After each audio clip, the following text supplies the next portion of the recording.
kata Allah di dalam Bible ini digunakan sebagai generic name atau sebutan umum atau title. Beda dengan Islam.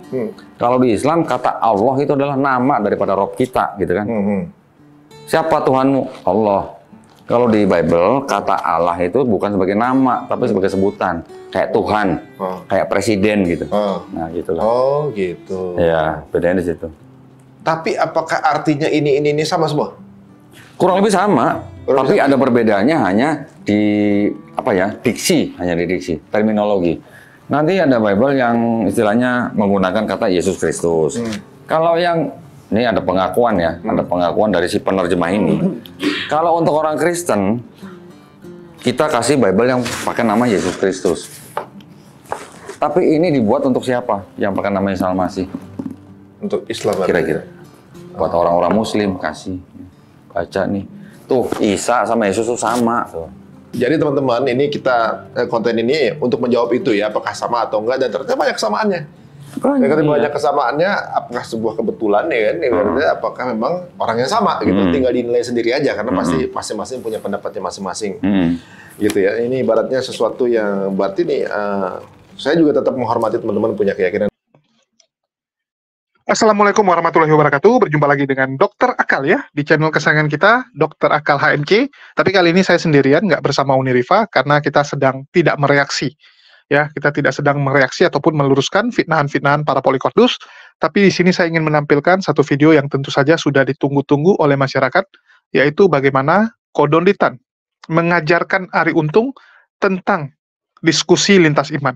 Kita tahu bahwa Kodondi sedang viral ya, karena video Kodondi yang menanggapi Elia tentunya, ya, dan saya rasa teman-teman semua sudah tahu, sehingga Arie Untung memutuskan untuk mengundang Kodondi.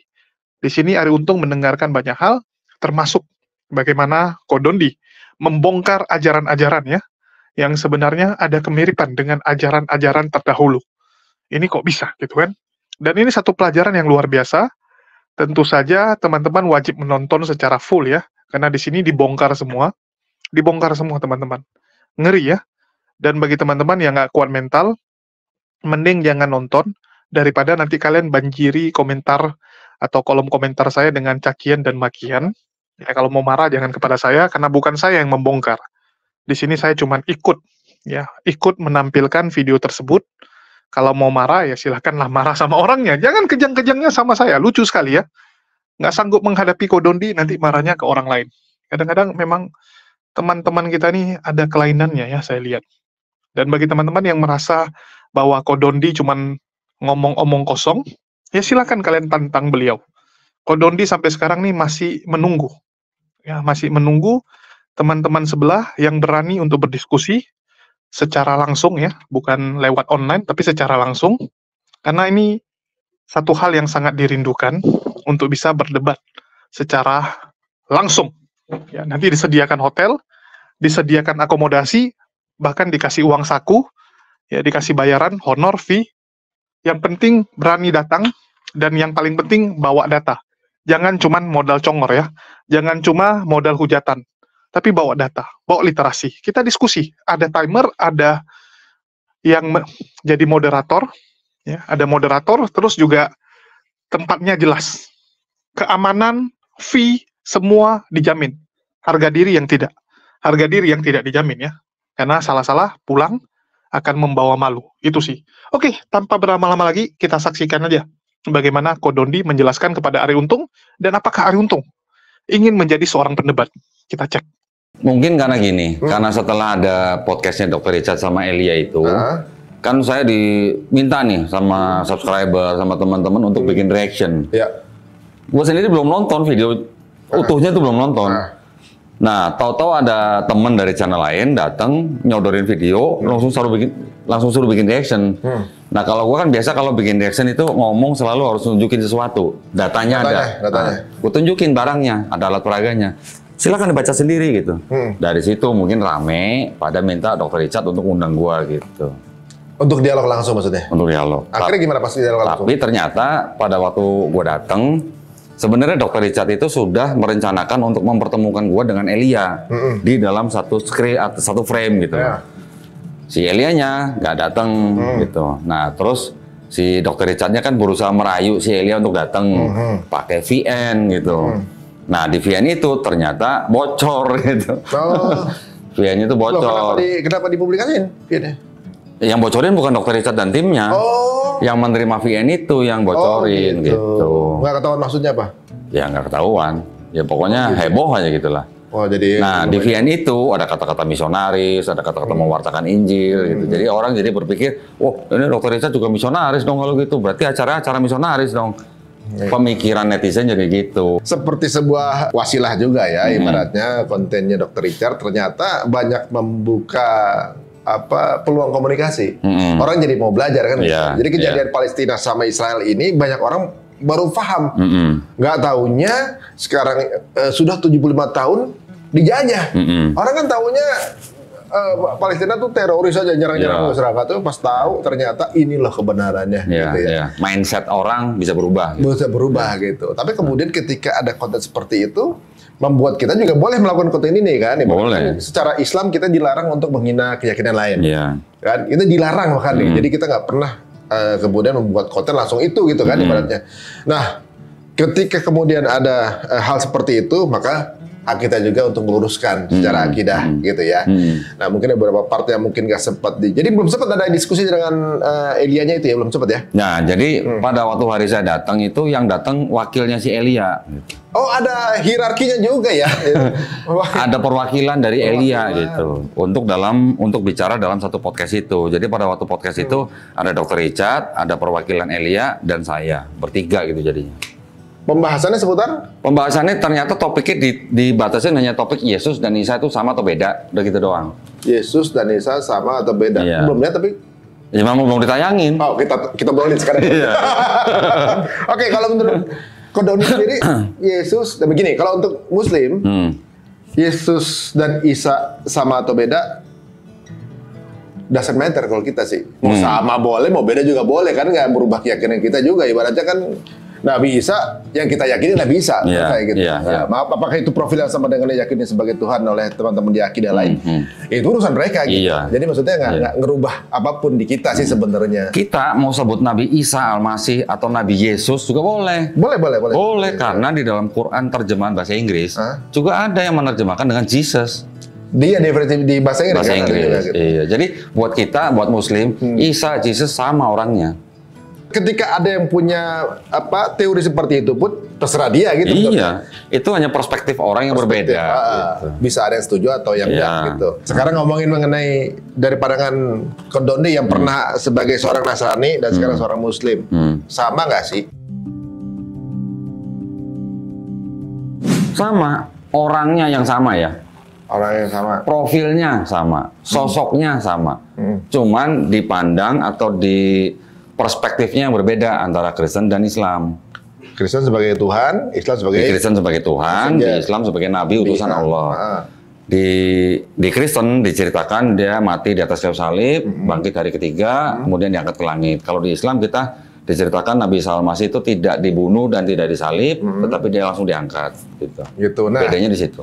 Secara data dari mana yang membuktikan kalau ternyata itu sama? Oke, sekarang gini. Kan tadi saya bilang, ada Quran terjemahan bahasa Inggris yang menerjemahkan Isa Al-Masih dengan Jesus. Ya. Oke, itu udah jelas. Dari dokumen Kristen sendiri, mereka juga punya Bible yang menggunakan nama Isa Al-Masih. Oh gitu? Belum pernah lihat? Belum? Nggak, sebenarnya gini, kalau dari apa namanya ilmu yang dimiliki Kodoni, sebenarnya original name-nya itu Jesus apa Isa? Yang namanya Isa itu kan dalam bahasa Arab. Orang mana dia? Dia kan orang Yahudi, bangsa Yahudi. Oke, bangsa Yahudi, tapi kan dia adalah yang berbahasa Aramaik. Bahasa Aramaiknya itu Iso. Isa, bahasa Aramaiknya Iso. Bahasa Arabnya Isa, bahasa Aramaiknya Iso. Ya. Bahasa Ibraninya Yesua atau Yosua. Bahasa Ibraninya. Oke. Kan di bawah penjajahan Romawi. Romawi pakai bahasa Yunani. Orang Yunani sebutnya Isus. Mereka Isus. Jadi mereka menyebut Iso dengan Isus. Oh iya. Oke. Ya ini kan sebenarnya hanya paralelisasi nama. Seperti kita lah misalnya lidah orang kan beda-beda. Nggak usah beda negara, beda daerah di kita di Indonesia aja udah beda ngomongnya gitu ya. Katanya orang Sunda nggak bisa ngomong fitnah gitu. Oh enggak, itu fitnah. Karena gini, ini ada dokumen Kristen. Ini Bible, terjemahan dari Klinkert, diterjemahkan kira-kira tahun 1897, dicetak 1916. Berbahasa Melayu rendah. Melayu rendah. Ini yang beredar di Indonesia? Dulu banget. Tahun? Dicetaknya 1916. Wow. Kertasnya aja udah kayak begitu. Isa al-Masih, assalamualaikum insyaallah. Ada kata-kata assalamualaikum, ada kata-kata insya Allah di situ. Ayo mana? Loh. Kitab Nabi Musa jang pertama. Wah, guys, ini nih lihat. Bener-bener dia ini langsung bawa data, bukan bawa data lagi, barangnya dibawa. Ini belinya pakai tender ini. Pakai tender? Oh iya. Tapi ini yang terbit versi ini dengan Naskah Modern sama nggak? Secara narasi sama, cuman ada istilah-istilah yang berubah. Tapi kalau buka di online ada juga nih? Di online? Nggak ada. Nggak ada ya? Di online nggak ada. Oh, coba saya mau cari yang assalamualaikum itu di mana? Sini, hubungin. Assalamualaikum, bahasa Arab ini. Insya Allah aja ada. Insya Allah. Iya. Baca siapa itu namanya? Wasiat jang baru maksudnya ya? Ya. Perjanjian baru maksudnya. Oh, perjanjian baru. Segala kita perjanjian baru atau Injil. Tuhan kita Isa al-Masih. Siapa? Isa al-Masih apa Yesus Kristus? Oh iya benar. Ini Injil yang ngomong ya? Isa al-Masih. Bukan Injil, Bible yang ngomong. Tapi yang jelas gini, ini Isa al-Masih kan? Bukan Yesus Kristus loh. Apakah maksudnya Isa al-Masih ini sama Yesus Kristus buat orang Kristen sama? Sama. Oh. Ya, jadi narasinya akan beda. Ya. Berarti Isa al-Masih yang di Quran sama Isa al-Masih di Injil itu beda loh. Kalau ngobrol dari konten kemarin. Ya. Sekarang kalau ngomong ini lagi. Ini ada lagi kitab suci Injil ya. Di sini ada penjelasan begini. Ini terbitannya Lembaga Alkitab Indonesia nih. Tahun 2004. Kabar baik kata Injil. Atau kabar baik dipergunakan oleh Yesus Sang Mesias atau Isa al-Masih. Dalam kurung? Isa al-Masih. Yesus, Isa al-Masih. Berarti maksudnya yang mencetak ini, maksudnya Yesus Kristus dan Isa al-Masih sama nggak? Sama. Ini ada lagi. Ini tahun berapa nih? Ini 2004. Ini 2011 nih. Ini juga kitabnya Lembaga Alkitab Indonesia tuh, LA itu. LA ya. 2011 ya. Ini apa? Silsilah Isa al-Masih. Oh, langsung ini malah. Ya. Jadi yang ngomong sama kan bukan kita juga. Orang Kristen yang menerbitkan Bible ini, yang nulis Isa al-Masih, yang dia maksud juga namanya Yesus Kristus dan Isa al-Masih itu sama. Berarti narasi yang mesti... Orangnya sama ya, orangnya. Kisahnya memang beda. Ketika kemarin bilang Quran harus direvisi katanya. Bukan Quran yang direvisi, tafsirnya. Tafsirnya gitu ya. Ini justru berarti kalau beliau sudah baca ini, berarti mestinya beliau ngomong ini mesti direvisi dong. Kalau mau konsisten, ya. Kalau mau konsisten. Jadi kalau ada orang bilang Yesus Kristus tidak sama dengan Isa al-Masih, berarti jangan pakai Isa al-Masih dong di sininya. Berarti Injil-Injil yang ini mesti direvisi. Jangan pakai Isa al-Masih kalau bilang Isa beda sama Yesus. Iya. Ada juga gereja namanya Gereja Isa al-Masih. Ada, banyak. Kemarin belum lama kan hari raya wafat dan kebangkitan Yesus Isa al-Masih diganti dengan hari raya wafat dan kebangkitan Yesus Kristus. Sebelumnya kan hari raya wafat dan kebangkitan Isa al-Masih. Tapi yang ngerayain Kristen bukan kita gitu. Sebenarnya sih hal yang bisa dibilang hanya pengantar sebuah penamaan, kayak misalnya menyebutan terjemahan Quran Isa menjadi Jesus, sebenarnya gitu kan? Iya. Karena wilayah dari negaranya mayoritas mengatakan sosok tersebut Jesus, maka dipakailah pakai Jesus gitu kan? Bahkan kalau kita mau pelajarin lebih dalam dikit, kata Yesus atau Jesus itu kapan adanya gitu? Ya semenjak keluar Injil berarti kan? Semenjak keluar Injil mestinya dong. Bible pertama kali yang menyebutkan, mencantumkan nama Jesus dalam bahasa Inggris itu baru di abad 18. Abad 18. Tapi kan Injil udah dari Tunggu sebentar. Tahun-tahun pertama Masehi kan? Gua koreksi dulu sebentar ya. Kita Muslim jangan sebut ini sebagai Injil. Kenapa? Ini memang tulisannya Injil. Kalau gua salah tolong dikoreksi. Taurat, Zabur, Injil adalah wahyu-wahyu yang diturunkan Allah Subhanahu wa taala kepada nabi-nabi dan rasulnya untuk Bani Israel pada zaman itu. Setuju apa salah? Setuju nggak? Iya benar. Setuju. Setuju. Secara Islam. Wahyu. Wahyu ya. Wahyu bentuknya kayak apa? Words lah. Iya, artinya yang diterima oleh Nabi langsung lah ya. Langsung masuk dalam kolbu Nabi lah. Nabi-nabi itu yang mengajarkan kepada umatnya. Ya. Wahyu yang diterima diajarkan. Nabi Musa nulis kitab Taurat nggak? Kira-kira? Nggak tahu. Nggak tahu. Ternyata nggak. Berbentuk begini nggak. Nabi Daud menulis Mazmur nggak? Enggak. Nabi Isa menulis Injil nggak? Enggak. Jadi kalau kita sebut Injil, Injil adalah wahyu dari Allah Subhanahu Wa Taala diturunkan kepada Nabi Isa Al-Masih untuk Bani Israel pada zaman itu. Wahyu. Kalau nabinya udah nggak ada, wahyunya kemana? Bersama nabinya. Nah, berarti Taurat, Zabur, Injil yang dimaksud oleh Quran bukan Bible-nya orang Yahudi, bukan Bible-nya orang Kristen. Buat kita sebagai orang Muslim. Oh, maksudnya secara Muslim mestinya Akidah Injil kita itu sudah pergi bersama. Iya, jadi ini buat orang Islam, ini bukan Injil yang diterima oleh Nabi Isa Al-Masih. Oh, iya. Paham ya? Ya, ini yang nulis siapa? Nah, yang menulis Bible, Perjanjian Lama sama Perjanjian Baru, itu kurang lebih ada kira-kira 40 orang. Dalam rentang waktu 1.500 tahun. Orang yang dari beda bahasa, beda bangsa, beda budaya, beda tradisi gitu. Kira-kira 40 orang. Oh, 40 orang ini siapa? 40 orang ini kira-kira kalau yang udah Perjanjian Lama itu adalah bangsa Yahudi. Kalau yang Perjanjian Baru itu orang-orang Yahudi tapi yang sudah Kristen gitu. Nah, kenapa dia punya hak untuk nulis itu dan dipercaya bahwa tulisannya benar gitu misalnya? Ya menurut mereka. Nggak, misalnya gini. Kalau misalnya bentuknya seperti itu, berarti dalam Islam itu kan mereka seperti perawi hadis ya? Kalau di dalam Kristen, mereka mengklaimnya bahwa yang menulis ini adalah orang-orang yang diilhami oleh Roh Kudus. Klaimnya begitu. Itu hak mereka. Ya, nggak boleh apa-apa, saja, ya, nggak apa-apa. Jadi kalau Islam kan beda. Penulis hadis nih, dia Rasulullah seperti apa dicatat dia gitu, kemudian jadi hadis nih. Kalau di Islam kan kita bedakan ada Quran, ada hadis. Ya. Quran sama hadis beda. Kalau menurut pandangan Islam, ini sekelasnya baru sekelas hadis. Oh, jadi ini kayak misalnya kayak ini kayak kisah, kayak sejarah. Iya. Di dalam Bible itu ada catatan sejarah. Tapi juga masih ada sisa-sisa firman Tuhan. Ya. Juga ada perkataan Nabi. Juga ada cerita-cerita yang ya mungkin nggak pantas dibaca anak kecil gitu lah.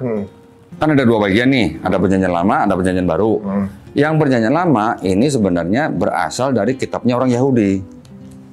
Jadi orang Yahudi itu punya kitab yang sama. Sekarang bacanya pun sama nih, sama orang Nasrani. Gini, orang Yahudi itu menyusun dan mengkanonisasi kitab mereka yang disebut dengan Tanakh.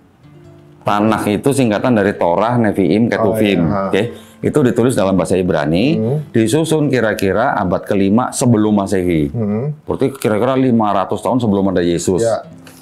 Itulah kitabnya orang Yahudi. Jadi kitabnya orang Yahudi ini kemudian di abad ke-3 diterjemahkan dari bahasa Ibrani ke bahasa Yunani. Yang menerjemahkan ini dua kali. Yang pertama rabi-rabi Yahudi, yang kedua orang-orang Yahudi yang di Alexandria, Mesir. Okay. Dua kali penerjemahan ini menjadi satu kitab namanya kitab Septuaginta dalam bahasa Yunani. Kitab ini yang beredar ratusan tahun sampai Yesus hidup di bumi juga masih beredar sampai akhirnya dikanonisasi menjadi kitabnya orang Kristen setelah ditambahin dengan apa namanya kitabnya orang Kristen sendiri itu Perjanjian Baru. Jadi yang kitabnya orang Yahudi tadi setelah menjadi Septuaginta menjadi Perjanjian Lama ditambah dengan kitabnya orang Kristen dijadiin satu, itulah kitabnya orang Kristen, Bible-nya orang Kristen. Yang Yahudi masih tetap ada, masih tetap dipakai sama orang Yahudi. Sekarang ini masih. Jadi Perjanjian Lama Yahudi sama juga? Sama, secara narasi sama, tetapi ada beberapa terminologi terjemahan yang sedikit dimodifikasi. Supaya apa? Supaya seolah-olah Perjanjian Lama itu bicara mengenai Yesus di Perjanjian Baru. Untuk orang Yahudi, kitab mereka yang namanya Tanakh itu tidak ada nubuat untuk Yesus, nihil. Tapi setelah diterjemahkan menjadi Yunani, dirubah-rubah, terus kemudian ditempel dengan Perjanjian Baru, menjadi seolah-olah Perjanjian Lama itu bicara mengenai Yesus di PB. Gitu. Tapi ini, kalau Doni bisa dipertanggungjawabkan? Bisa, bisa. Bisa diperdebatkan juga. Oh, kita buka misalnya ada kita buka gantian, ada yang mau bener ya Koden ini, ada yang mau ketemuin Koden. Benar. Koden dengan saya punya data ini, bukti ini, mau ngobrol sama Kodim. Benar. Jadi gini, kalau ada teman-teman Kristen yang mengaku bahwa Yesus sudah dinubuatkan di Perjanjian Lama, sebutin ayatnya, kita perdebatkan. Gue bisa kulitin satu-satu. Oke, berarti kan ada di Perjanjian Lama tuh. Iya. Kok tadi bilangnya Yesus baru ada abad 18? Itu kata Jesus-nya. Lah itu pakai kata apa waktu di awal? Isos, yang bahasa Yunani. Jadi, gini. Faktanya apa baru keluar abad 18 tuh? Gini. Jadi tadi kan saya bilang, kalau dalam bahasa Yunaninya itu Isos, bahasa Aramaiknya Iso, bahasa Arabnya Isa. Bible setelah dikanonisasi namanya ya, di abad keempat, 3 kali kanonisasi sampai menjadi Bible, dari Septuaginta terjemahan bahasa Yunani, dari Yunani terjemahan bahasa Latin, baru menjadi satu Bible yang dikanonisasi itu baru di akhir abad keempat, hampir 400 tahun setelah Yesus gitu. Ini kan setelah dikumpul-kumpulkan menjadi Bible. Di situ kata-katanya itu belum ada kata Yesus, belum ada kata Jesus, adanya Isos, karena kan bahasa Yunani sama Latin kan serumpun, mirip gitu loh. Kayak bahasa kita sama Malaysia sama lah. Jadi kalau di Arab di era itu Isa berarti? Isa. Kalau orang Arab bacanya Isa, orang Aramaik bacanya Iso, orang Romawi bacanya Isos, atau orang Latin bacanya Isus gitu. Sama sebenarnya. Orangnya ya itu aja. Cuman perspektifnya Kristen sama perspektifnya Islam beda tentang orang yang sama ini. Jadi dari mulai abad keempat Bible semua nama itu Isos. Baru di abad ke-16 tahun 1524 baru dibedakan ada huruf I dan huruf J. Huruf J ini baru ditemukan di tahun 1524 oleh salah seorang ahli tata bahasa Italia namanya Trissino. Huruf J ini baru di abad ke-16. Kira-kira 100 tahun lebih baru masuk ke dalam Bible huruf J. Ini buku ada Holy Bible. Ini edisi tahun 1911. 1911. Ya, 1611. King James Version. Ini namanya King James Version. Berarti ada versi selain King James dong? Banyak. Oh, jadi Injil bukan cuma satu version? Ada KJV, ada NIV, ada RSV, ada ESV, ada NIV, ada NIV RI. Banyak banget versinya. Tapi ini reprint ya, ini Bible reprint bukan asli ya. Tetapi isinya sama dengan aslinya. Di Bible yang terbit tahun 1611 aja, ini belum ada kata Jesus tuh belum ada. Masa? Loh. Coba. Ini ada The Gospel according to Matthew. Ya. Di sini ada menceritakan tentang Jesus, tapi belum kata Jesus. Ini baru kata ini. Ini apa nih tulisan ini? He books the definition of Yesus. Belum ada huruf J. Oh, jadi Yesus itu Iesus gitu. Iya. Itu bahasa Latin atau bahasa Romawi. Jadi kalau di Arabnya Isa, tetap. Yesus. Isos, oke. Ini 1611 Isos Bible. Christ, oke. Bukan Yesus berarti. Bukan Yesus, belum ada Yesus. Yesus. Ini orang belum kenal kata Jesus, belum ada. Oke. Ya, ini bahasa Inggris pada loh. Jadi kalau misalnya kita relate dengan yang viral kemarin, apakah Isa dengan Yesus sama atau enggak? Berarti kalau dari segi nama beda sebelum abad 18. Bener gak? Karena memang Yesus belum ada 18. Betul. Dari segi nama loh, bukan dari segi nama. Iya. Okay. Nah, kata Jesus dalam bahasa Inggris itu baru masuk ke dalam Bible, itu baru di pertengahan abad ke-18. Berarti udah kira-kira 200 tahun semenjak ditemukan huruf J. Ya, itu kalau nggak salah namanya Bible Thomson pertama kali menyebutkan kata Jesus gitu. Barulah kan dibawa kemana-mana, termasuk ke Indonesia dengan kolonialisasi kan, 3G kan, bawa Bible. Di setiap negara diterjemahin ulang dong. Nah, setelah ada Jesus, baru ke Indonesia menjadi Yesus gitu. Oh, Indonesia. Nanti di Cina ada lagi Yesu gitu. Itu dari sisi bahasanya ya, dari sisi bahasa. Jadi nama itu memang bisa paralel. Ini ada Bible Kitab Suci Katolik. Di sini ada. Lebih tebal ya? Ya, karena ini ada tafsirnya. Oh gitu. Oke. Di kitab ini ada kitab yang namanya Matius. Orang Inggris sebutnya bukan Matius, Matthew. Matthew ya. Nanti di Inggris sebut Peter, di sini Petrus. Okay. Di Inggris sebut Andrew, di sini sebut Andreas. Oh, di ini Inggris, Yunani berarti? Iya. Di Inggris nanti sebut apa? James. Di sini kita taunya Yakobus. Tapi yang dimaksud orangnya sama. Mungkin yang dimaksud sama yang bersangkutan kemarin itu adalah dari segi ceritanya apa orangnya bukan nama orangnya. Nah, kisahnya dan perspektifnya. Ya, mungkin itu kali yang dimaksud nama. Kalau nama ya. Sebenarnya di dalam Bible juga ada nama Isa Al-Masih, di dalam Quran juga ada Isa Al-Masih. Kalau mau dibedakan sama-sama Isa Al-Masih tapi kisahnya gitu loh. Bukan Isanya beda sama Yesus, bukan. Kalau mau bedakan sama Yesus, Yesusnya baru ada abad 18 kata Yesus gitu. Kalau dari nama udah jelas beda, baru sosoknya disamakan itu setelah 18 ya. Tapi kalau dari sisi orangnya yang berbeda, setuju?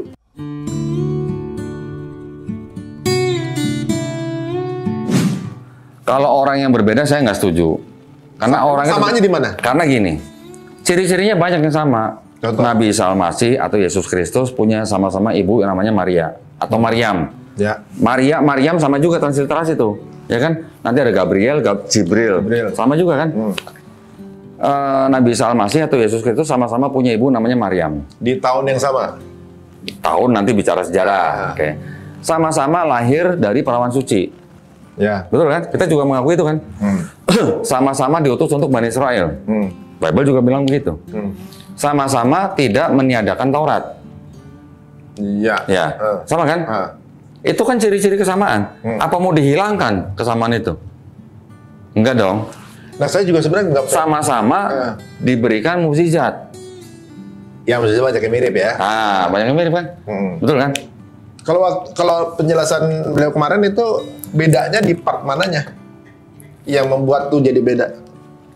Kalau yang saya perhatikan, yang dianggap beda hanya di Kristen dianggap sebagai Tuhan, di Islam hanya sebagai Nabi atau utusan Allah. Udah cuma itu doang, jadi sempit sekali gitu. Oh, berarti ya nggak ada masalah sebenarnya kalau ketika beda, memang beda. Iya, beda kisahnya gitu. Tapi orangnya atau profilnya atau sosoknya sama. Kan boleh dong satu orang sama, tetapi dipandang dengan cara yang berbeda oleh orang lain. Nah, misalnya kita ngelihat titik bedanya nih. Kalau di Islam kan sebagai messenger ya, sebagai nabi ya, gitu kan. Kalau kita saya juga sempat baca beberapa part gitu. Kita ngerasa bahwa banyak kesamaan sebenarnya antara cara beribadahnya dengan malah yang menjalankan orang Islam. Iya, Yesus atau Isa di dalam Bible ini kalau doa sujud mukanya sampai ke tanah. Sekarang umat beragama apa yang doanya sujud? Dalilnya dulu dong. Islam. Dalilnya dong. Ada. Kita main data dong kalau gitu. Ya, ini Matius 26, ini ayatnya nih. Setelah maju sedikit ke depan, ia sujud dan berdoa, ya Bapa, jika boleh biarlah cawan minuman ini. Sujud apa sujud? Sedikit ke depan, ia sujud. Oh iya benar. Sujud tapi kan bukan berarti sholat dong. Ya gini, kalau namanya, tapi kan sedang berdoa nih. Sholat juga berdoa, cuman kita. Tapi teman-teman Nasrani nggak pakai sujud? Enggak. Saya enggak. Mungkin ada beberapa denominasi tertentu, tapi mayoritas Kristen berdoa tidak sujud. Oh gitu. Berarti Isa yang di Islam hampir sama dengan yang ini. Iya. Nah sekarang apa kesamaan lainnya? Yang ini sujudnya. Yang disebut dengan Yesus dalam Bible juga tidak pernah diceritakan makan babi. Ada di sini? Nggak ada cerita Yesus makan babi di sini, nggak ada cerita. Oh, nggak disebutkan. Dan Yesus bilang dia tidak meniadakan hukum Taurat. Di Taurat jelas babi haram. Oh, berarti yang ada di Taurat juga dijalankan oleh teman-teman Nasrani. Tuh, 2. Yesus sunat di sini. Ada sunat sini? Ada. Judul apa nih? Apa? Yesus. Isa dikhitan dan diserahkan kepada Tuhan. Oh, iya. Ada? Berarti Isa yang di Islam sama dengan yang di sini? Iya. Terus di Bible juga diceritakan, ya ini cerita dalam Bible ya. Isa atau Yesus setelah disalib dikafanin matinya. Kafanin? Kafanin. Bukan dipeti? Bukan. Ada nggak sini? Mau lihat? Ayo. Ada. Ya. Di sini apa nih? Setelah Yusuf mengambil jenazah Isa, ia mengafani. Ia mengafaninya tuh. Yusuf mengambil jenazah. Ini apa sih? Ini di mana? Ini Matius 27 ayat berapa tuh? Ayat 59. Setelah Yusuf mengambil jenazah Isa, ia mengafani dengan kain yang bersih. Oh, berarti Isa dalam Quran mirip dengan yang ada di umat beragama apa sekarang kalau jenazahnya dikafanin? Dikafanin, Dikhitan, nggak makan babi, bersujud, puasa. Puasa ada juga? Ada. Nih, Matius, ya kan?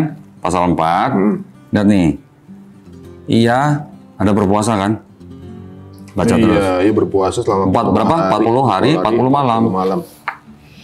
Jadi umat beragama apa yang sekarang puasanya 1 bulan dalam 1 tahun? Jadi sebenarnya yang menjalankan apa yang dijalankan oleh Yesus orang Muslim. Muslim.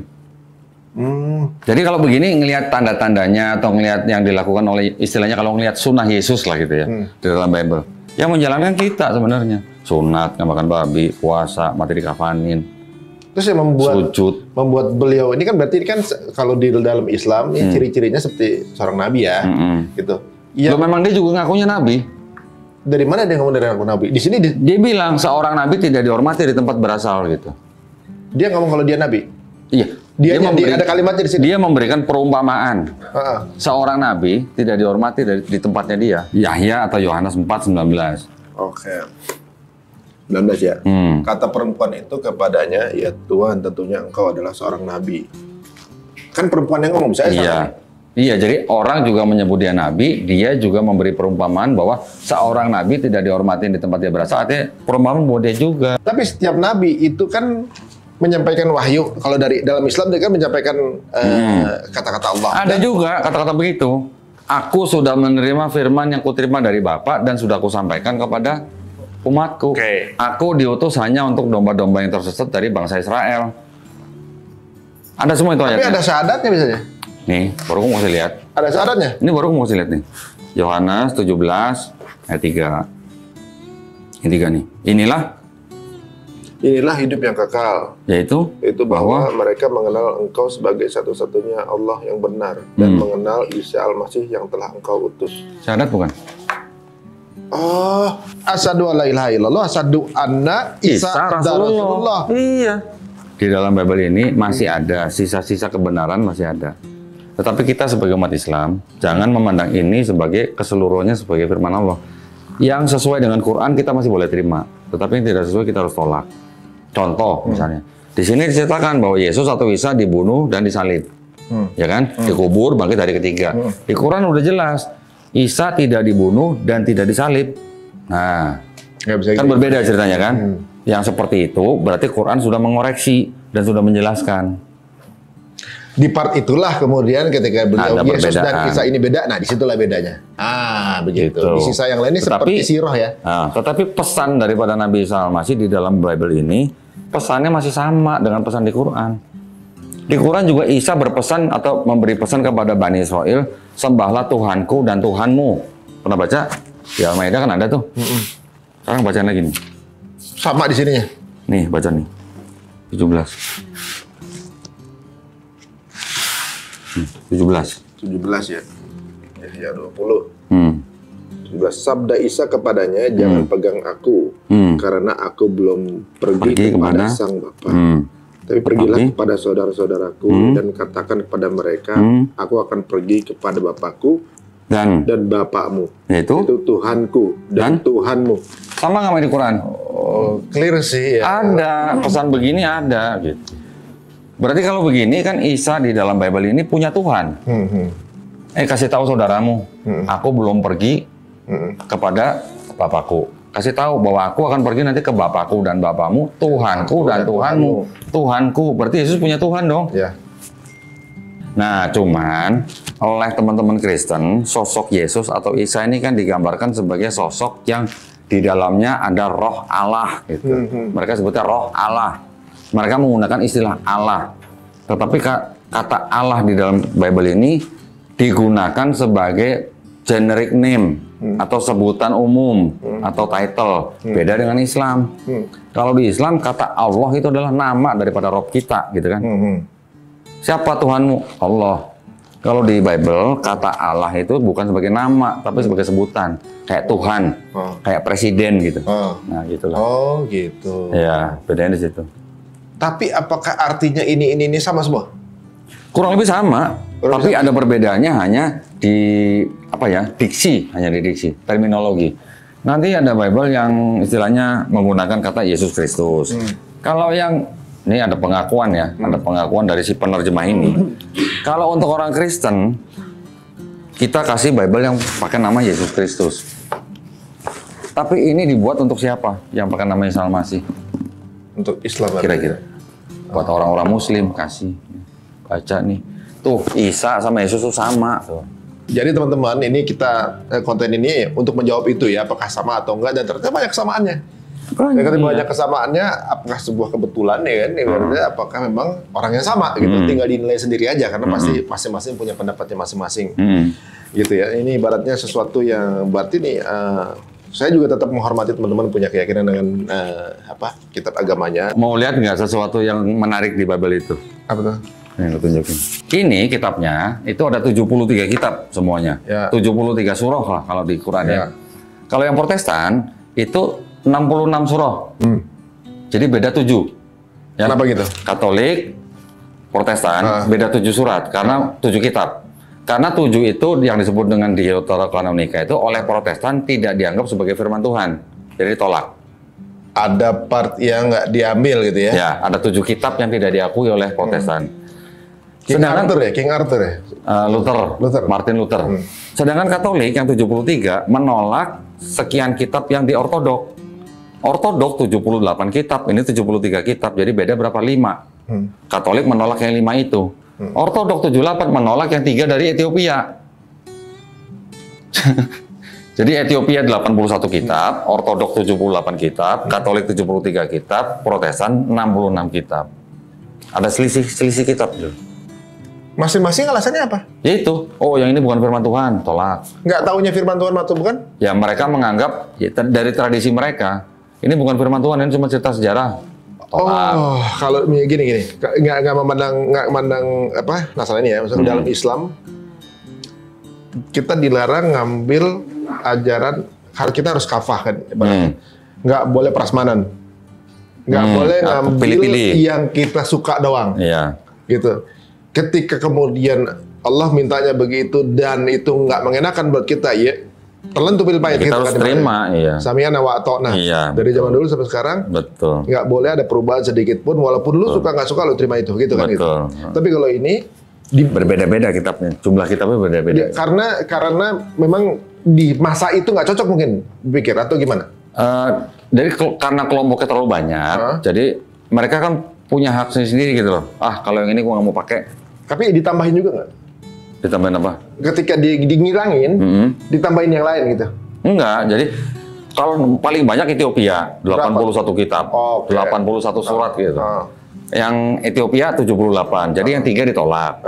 Kemudian yang dari Ortodok 78, di Katolik ditolak 5, jadi Katolik 73. Dari 73, yang 7 ditolak sama Protestan, jadi Protestan cuma 66 gitu. Oh, jadi kayak revisi-revisi. Kalau Quran, mau di seluruh dunia semuanya sama, 114 surah. Iya kan? Semua sama. Nggak ada orang Aljazair menolak 3 surah, nggak ada kan? Iya, benar-benar. Gitu. Jadi nggak harus diterima semua. Oke. Teman-teman sudah lihat ya, begitulah jalannya diskusi tersebut. Ya kalau mau bilang diskusi nggak sih? Ini lebih cocok dibilang Arie Untung sedang belajar dari Kodondi ya. Benar-benar full Arie Untung sedang belajar. Dan dari pelajaran ini, semoga Arie Untung makin mengerti perbandingan lintas iman dan bagaimana sebenarnya ajaran-ajaran di luar Islam. Karena biasanya umat Muslim tuh banyak yang nggak tahu. Ya, banyak umat Muslim tuh yang nggak tahu ajaran-ajaran di luar itu seperti apa. Semoga dengan adanya video ini makin banyak orang tercerdaskan dan orang jadi tahu. Sehingga besok-besok kalau ketemu dengan Polycarpus ya, dengan Polycarpus yang sedang menjajakkan agamanya, sedang menjelek-jelekkan Islam, kita bisa menampol kembali mereka. Jangan kita itu cuman AIU atau cuman menjawab. Karena kalau kita jawab pun nggak ada gunanya. Polycarpus tuh nggak bisa dengan cara hanya kita jawab. Kita harus tampol balik mereka. Kita tunjukkan bagaimana dengan ya ajaran kalian. Biar mereka sadar. Mereka fitnah kita, kita lawan dengan ajaran mereka sendiri. Karena mereka akan selalu tertampol dengan kitab mereka. Mereka bilang umat Muslim pedofil, terbukti ajaran mereka ada gitu. Dibilang umat Muslim poligami, ajaran mereka juga ada poligami. Kalau nggak ada Tuhan. Kalau tidak dilakukan poligami, mereka jadi nggak punya Tuhan. Itu lebih gawat lagi kan gitu. Jadi semua dibongkar oleh Kodondi. Kodondi bawa buku yang luar biasa banyak ya. Kalian saksikan sendiri. Jadi ini bukan modal asumsi seperti yang dilakukan Polycarpus. Ya, kita bukan modal asumsi seperti mereka, tapi ini benar-benar dikasih lihat semua. data yang berbicara, bukan modal congor seperti mereka. Itu aja sih yang bisa saya sampaikan. Terima kasih atas dukungannya teman-teman. Makasih buat semuanya. Di akhir kata saya ucapkan wassalamualaikum warahmatullahi wabarakatuh. Sampai jumpa di video-video kita berikutnya.